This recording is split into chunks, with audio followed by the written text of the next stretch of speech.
history database creation called query history. So in one word or a couple of words, this is like a auditing. Audit information. Who is accessing my tables? Who is accessing my columns? What's happening on a system? If you want to collect all that information, you have to think about this query or audit history collection. That's very important for our auditors for business, but it actually slows down the system because whenever I access a table or a column, the information has to be written somewhere. So that's going to take time when compared with non-writing of that information. What is query history collection and what is audit history collection? Right. Query history collection, like I said, will help me to collect the predefined informations such as who accessed column level access, table level access, who is running the specific system command, and what are the common coming queries, what are their plans, and it stores all that information in some kind of system tables. Audit information, audit history collection is nothing but query history collection plus that information is row secured. We haven't covered that concept yet, but here is a thing, row secure. There is a concept called row secure tables. If you are familiar with IBM other databases, the concept is called LPAC. The whole concept of these row secure tables is when Srini logs in and runs a query like select count star from customer, probably from salary table, Srini might see only one record, the record associated for his salary. Whereas Srini's HR logs in and runs a command like select count star from salary, he might see 100 records because he is a HR. It's the same query, both of them are running, but they see different result. So why? Because each record that I insert in a salary table is a row secured, right? It has a labels associated on top of it saying who can see this information. Not everyone can see Ravi's salary, right? Because it's an offense. But who can see my salary? Myself or my HR? Not even my project manager or not even my project lead or my co-workers, right? So my record in a salary table is labeled saying that only few people can see it, people with these so and so permissions. So that I will explain you as part of a development concepts how to build those row secure tables. But what I am trying to show you right now is if you want to build this query history database, especially audit is nothing but query plus row secure tables. Whatever the information you collect is also row secured. You also have a restriction like who can see that information. Can both query and audit history be collected at the same time? No. You can enable only one of it. You can enable only one of it, not both. Does this information automatically collected? No. So this is an headache on the system. So this information is not collected by default. However, the placeholders are in place for you. For example, there are two background processes. One is called ALC APP and another one is called ALC loader.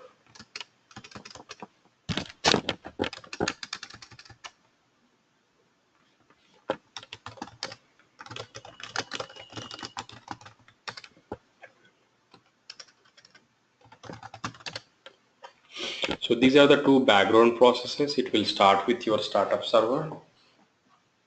And these guys are responsible for collecting and loading just in case you have that query or audit history enabled. So that's exactly what I am trying to show you here. Whenever you run ng-SQL select, insert, delete, drop and all such SQL statements, right? This guy ALC app is responsible to collect that information and write it into a staging area. This staging area you define it through history configuration. From the staging area, depending upon the configuration you specify, it will move to loading area. It's another directory. The moment things will move to loading area, this process ID comes into play and loads into history database. Coming back and answering the same query, can both query and audit history be collected at the same time? No. Does this information automatically collected? No. You have to create a special database called history database. You have to create a special database called history database and collect the information. So simple process. Along with these history databases, there are 3 directories you have to create. It will be created, of course, automatically. One is staging area. This is where temporarily the collected information is kept. Based upon the time interval, let's say every 5 minutes or 10 minutes or every 50 MB or 100 MB size, it will move from staging to loading. From loading, it will automatically load into history database and it will be there. If there is any process while loading, it will write it into error area.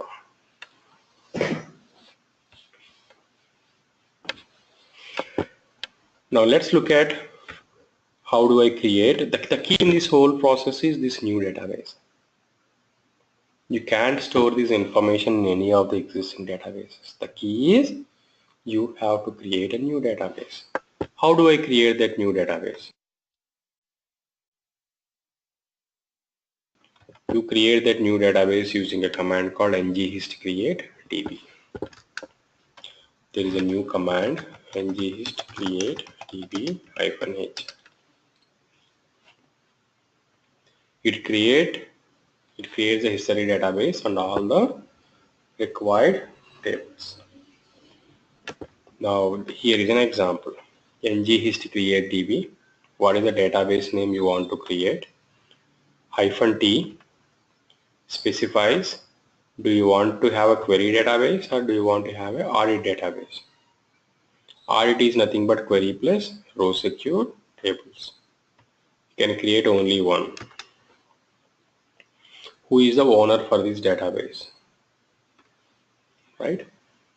Who is the owner? What is that owner's password? So who is the person that is going to do these data loads? If there is any issue down the line, who is going to troubleshoot it? So that guy's name here, right? If you look at these, owner and user, these are 2 new users. It won't allow admin to be part of any one of these. It says that collection of this data is not so trivial. I mean, not that important for day-to-day business, but it's important for auditors or maybe to analyze it further research. But at that point for the current business, no, so don't involve admin here. Involve admin only when you create all this, but later someone has to maintain it, right? So here is a quick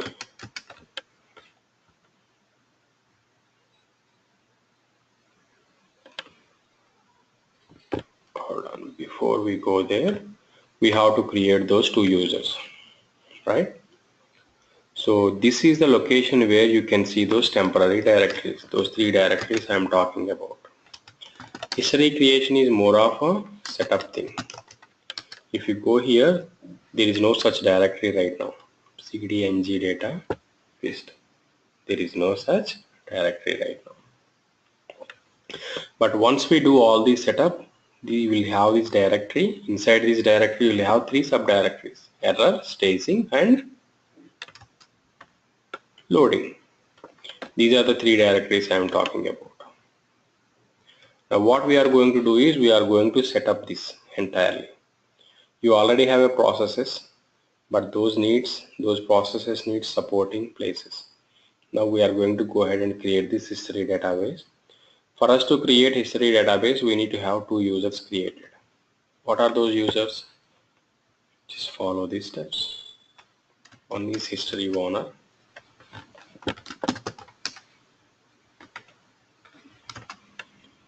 Another one is history user.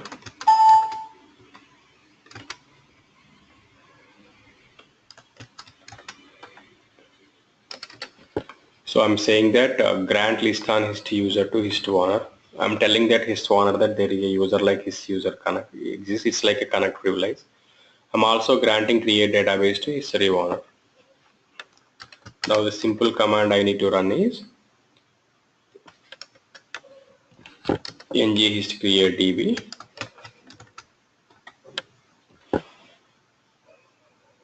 System must be online to create. What is our state of a system? Oh, we passed it right. Yes, sir, issue. So I'm saying that create history DB database, collect query information. This guy is a owner. The password is this one, and he is a user. And version 1 means you have version 1 and version 2 different tables. So just like some columns vary. So we are only collecting version 1 information right now.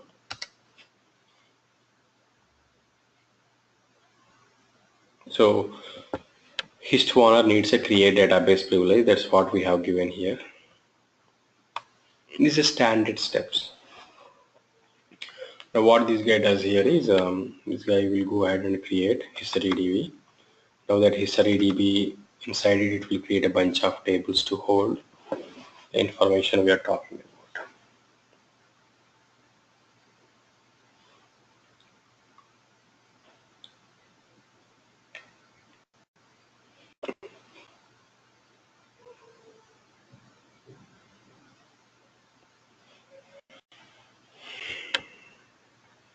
Right. Once it creates a history database, it's still creating it. It won't start collecting the data automatically. It won't.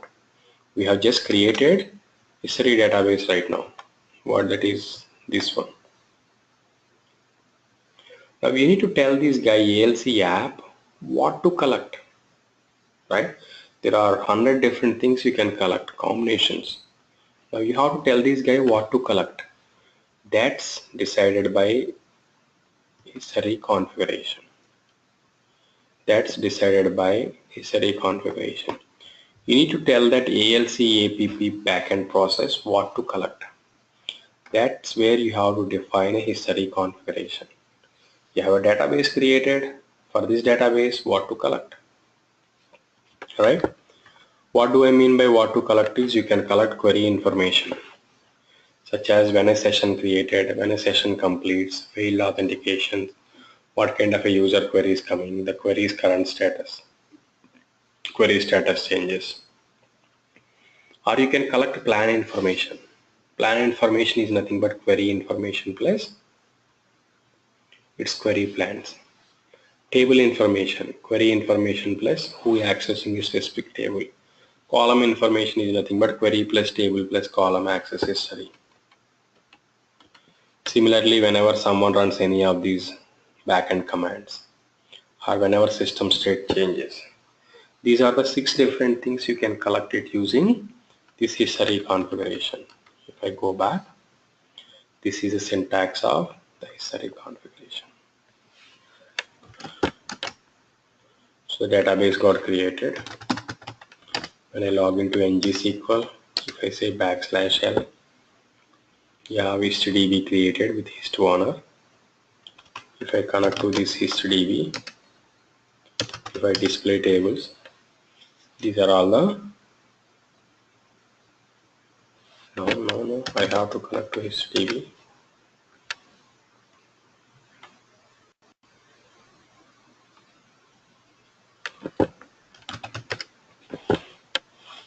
These are all the tables I am talking about.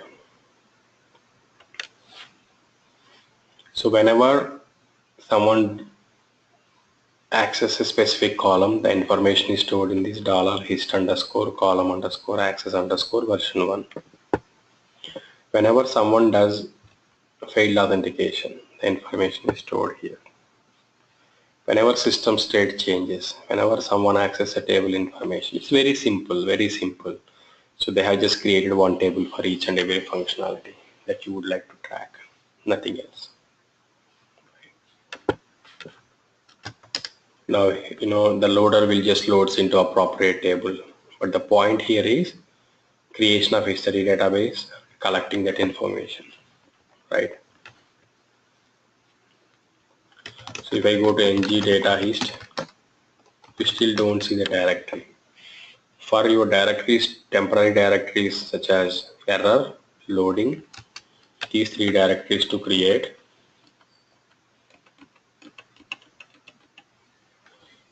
you have to bounce your instance, right? Now so far what we have done is we have just created the history database, right? Now ALC loader will load the data, but you need to have this loading area, staging area, and data needs to be collected, right? Now what to collect is decided by history configuration. How do you specify that history configuration? Using create history configuration, whatever is the configuration name, right? For against history type query or audit, NPS system, database, history user, password, what you are going to collect. This is important field. You're just going to collect query information plus plan information or query comma table information. You can specify multiple here, or only column information or table comma column information or query comma service information, right? What are you collecting? You specify here, right? And whatever you specify here, this guy ALC APP backend process will collect the information and put it in a staging area.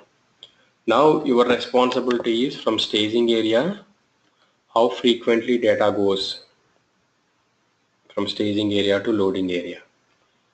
What is your staging area size? That you specify here too. What is your load interval? What is your storage limit, right? So load minimum threshold, maximum threshold, this is not used right now. Load interval is, let's say if I specify 5 minutes, for every 5 minutes it loads the data. Minimum threshold is, it's not just only about time. If the directory size is like 10 MB, start moving it. If directory size is 50 MB, stop everything and just load it, right?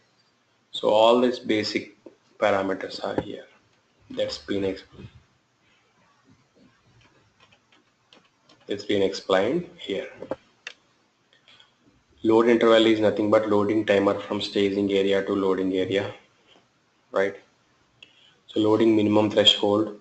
So if I specify time as 60 minutes, but minimum threshold I specify as 10 MB. If 10 MB of staging data is already accumulated, then it starts moving from staging to loading. Any one of these parameters, based upon a time you can move, or based upon a data you collected you can move, right? So here is a simple configuration. I'm saying that for every 2 minutes, whenever you start writing it there into a storage area, just do this. So I can specify this as for every 5 MB. When it reaches 10 MB, definitely move it. So this is a command.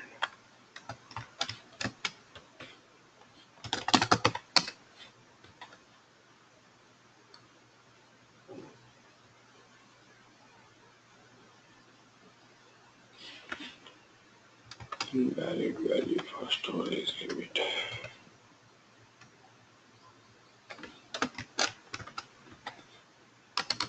Right. So when I say show history configuration,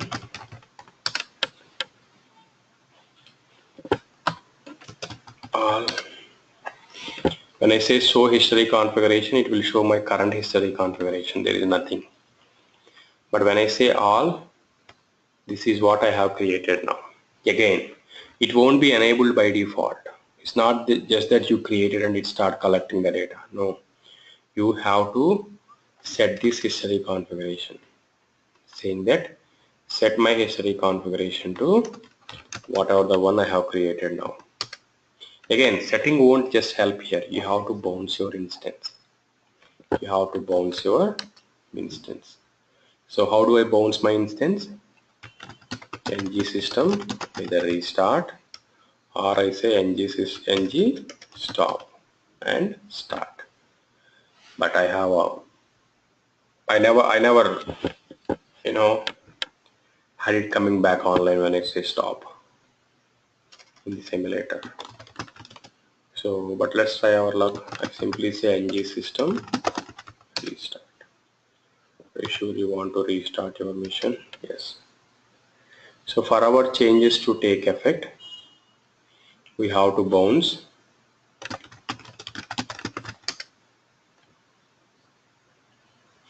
So the current state is stopped. It will come to discovering and initializing.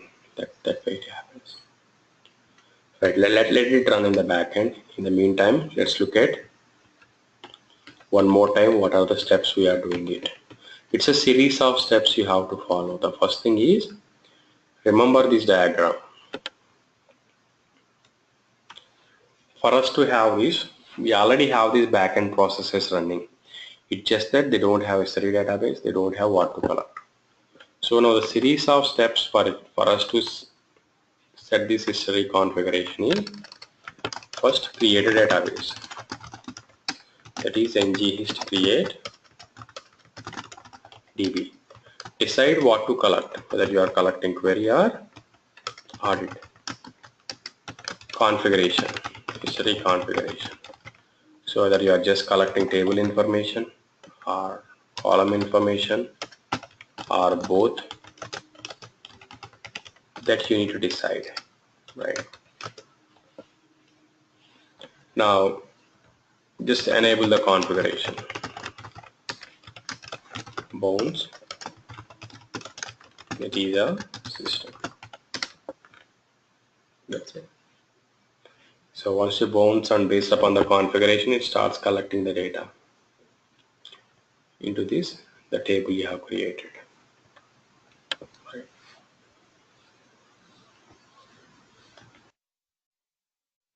Some standard questions on history databases. You can have n number of databases, n number of history databases, but only one is active at any time.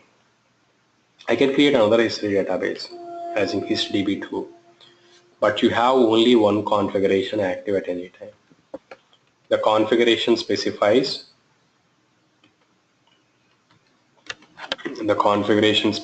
to which database we are collecting history information. Right. Just in case if you want to disable the history configuration, create a configuration like this. Create history configuration is disabled, is type as none. And you just have to set this disabled configuration so that it won't start collecting the data. But please note that the database size can grow huge, drastically huge. So it's important for us to clean up the database once in a while. If you look at your auditor's questions, they might not need data older than a year, right? Sometimes a quarter or a couple of quarters. So you have a command called ng-hist cleanup db. It deletes the history database. When I say ng-hist cleanup db, so you have to specify time. Till that time it will delete all the data.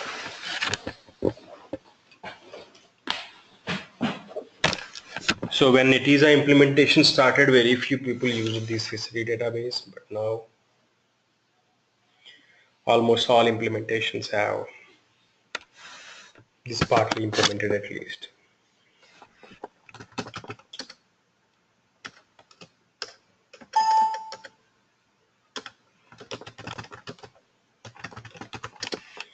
If you look at create database, there is an option for collect history on or off. Do you want to enable history configuration, history collection for this database? You need to make, by default it's on. You need to make sure that's on. If you don't want history information to be collected for a specific data mart or a small database, you can just disable it here, off. Right. By default it's on. Right. If you connect to HistDB, if you display tables, so these tables, each one is for one purpose, right? They don't so that they don't conflict with other functionality. Right. What I want to show you right now is one system comes back online. So So it's discovering right now. One system comes to online, I want to show one failed authentication. I will try to do one failed authentication so that that information is recorded in this failed authentication table.